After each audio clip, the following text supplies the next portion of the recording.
Northern Europe, the land of Vikings. Norse mythology is full of stories about Thor, Loki, and Odin, but there is a god of which very little is known.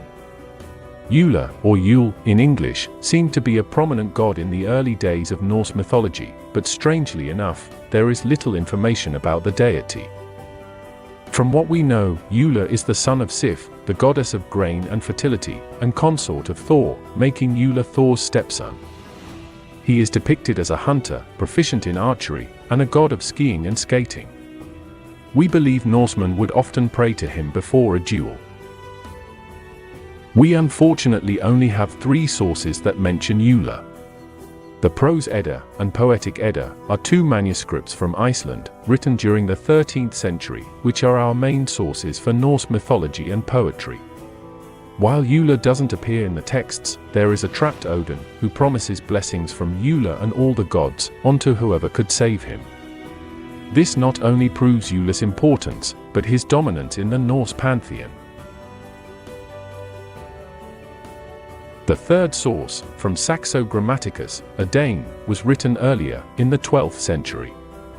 His story was Latinized, so Ullr appears as owlþu. Odin would be Othinus. In the tale, Balder meets his death, and Othinus, or Odin, commits the sin of adultery, in order to create a son to avenge Balder's undoing. This causes Othinus to be banished from Byzantium. Othinus then calls owlþu to replace him, giving him godhood. Owlþu would rule for around 10 years, but be driven out of Byzantium as well, and flee to the north, where he would be killed by Danes. There are numerous places in Norway and Sweden which are possibly named after the god, although they might refer to other gods with similar names, or even just mundane items. His importance in text is irrefutable, however, and it is a shame this skiing and archer god, who may have rivaled Odin himself, has been so forgotten. Thanks for watching Made in History.